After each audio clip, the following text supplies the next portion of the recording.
2002 সালে মাত্র ক্লাস 7-এ পড়া অবস্থায় কেন ভালোবাসলাম ছবির মধ্য দিয়ে চলচ্চিত্রে নাম লেখান রত্না।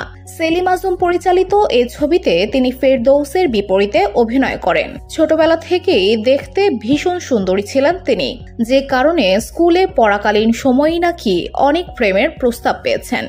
শুধু তাই নয়, রত্নার প্রেমে মশগুল থাকা এক যুবক নাকি বর্তমানে মাদকাসক্ত নিরাময় কেন্দ্রে চিকিৎসা নিচ্ছেন। সম্প্রতি এক সাক্ষাৎকারে এমনটাই জানালেন এই অভিনেত্রী।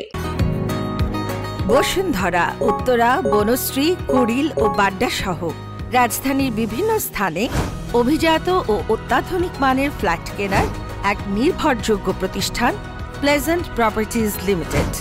তাই আপনার স্বপ্নের আবাসনের জন্য আজই যোগাযোগ করুন। Pleasant properties limited, where destiny matches eventually।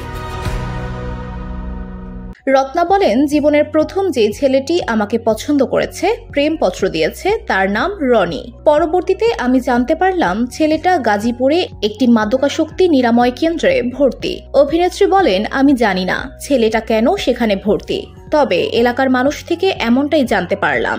সেই যুবকের কর্মকাণ্ড উল্লেখ করে রত্না বলেন, ছেলেটা বাদামওয়ালার কাছে প্রেমপত্র দিয়ে পাঠিয়েছিল। পরে আমি তাকে খুব গালিগালাজ করি। এই ঘটনায় সে ক্ষুব্ধ হয়ে আমাদের বাড়ির দরজায় তালা ঝুলিয়ে যায়, যে কারণে বাবা পরে রনিকে খুব মারধর করে।